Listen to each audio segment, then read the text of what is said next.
fokus pada dirinya sendiri, self-centric. Kalau kanan ada centric, fokus pada orang lain. Boleh sesi saya lampunya hidupkan aja terus, nggak apa-apa. Ya, khawatir ada copet gitu ya, gelap-gelap begitu ya. Ya mudah-mudahan enggak lah di sini ya. Nah, jadi ini kalau kiri fokus pada dirinya sendiri, self-centric. Kalau kanan fokusnya pada orang lain, ada centric. Makanya bisa empati.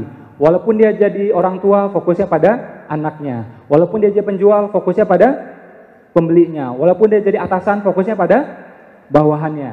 Mana yang lebih penting, atasan atau bawahan? Lebih penting bawahan. Coba keluar rumah nggak pakai bawahan, ya. Nah, masuk itu ya, Jakarta Post atau Indopost gitu ya. Nah, jadi bawahan itu lebih penting ya. Bawahan itu lebih penting. Terus kalau kiri itu kita bahas, dia sangat-sangat realistis. Mana mungkin aku kaya, Pak? Bapakku miskin, ibuku miskin, saudaraku miskin, tetanggaku miskin. Komplit bilang semuanya. Ya, teman-temanku miskin. Saya bilang, nggak usah dikasih tahu, dari muka kita udah tahu. Ya, nah, nggak perlu dibahas lagi gitu. Nah, jadi walaupun kita miskin, tetap kita bisa kaya. Kita percaya bahwa Tuhan kita maha kaya. Bagi Allah mendatangkan sebuah Avanza dengan mendatangkan sebuah Alphard sama mudahnya. Betul nggak? Menghadirkan 2 juta atau 2 miliar itu sama mudahnya. Benar nggak? Cuma kalau kita minta tahu diri, itu aja. Ya. Pengangguran, lontang-lantung, minta 2 miliar, ini nggak ngacak nih orang ya. Boleh minta sebanyak itu tapi bertahap. Ya, 2 juta dulu, 20 juta dulu ya, bertahap. Nah, itu namanya ngukur baju di badan. Kalau nggak nanti panjang angan-angan, itu yang nggak boleh. Ya, panjang angan juga nggak baik. Ya, baru awal-awal kerja pengen Camry, ini nggak cocok. Ya, selamat datang Mas Diki. Ya, nanti Mas Diki akan tampil luar biasa. Ya.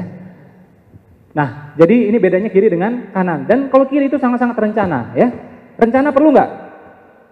Perlu. Tapi kalau kebanyakan rencana jadinya bencana, nggak jadi nggak jalan-jalan. Kalau kanan dia langsung action. Jadi persis seperti Bung Karno dan Bung Hatta. Waktu itu Indonesia belum merdeka. Waktu itu Indonesia masih kacau balau. Gimana caranya biar merdeka?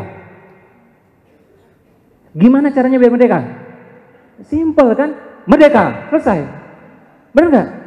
Tapi yang lain belum beres, Pak. Tenang, itu akan diatur dalam tempo yang udah selesai. Ya enggak?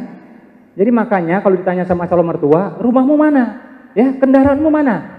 Tenang, Ma, itu akan diatur dalam tempo yang penting nikah dulu ya, merdeka dulu. Udah simple. Kebanyakan orang nunggu mapan dulu baru nikah. Ya, harusnya nikah dulu nanti jadinya dimapankan. Aku yang mengayakan orang-orang yang menikah. Itu tertulis di Al-Qur'an. Aku yang mengayakan orang-orang yang menikah. Kebanyakan kita nunggu kaya dulu, nunggu mapan dulu baru nikah. Benar nggak?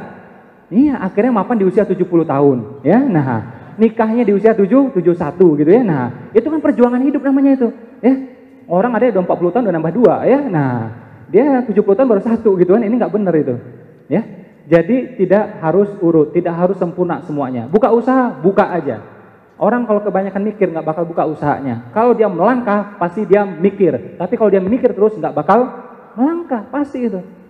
Coba lah ya kayak laki-laki gitu ya, menjelang menikah. Kalau dia pikirkan semua dari A sampai Z, nggak bakal nikah deh itu. Benar nggak?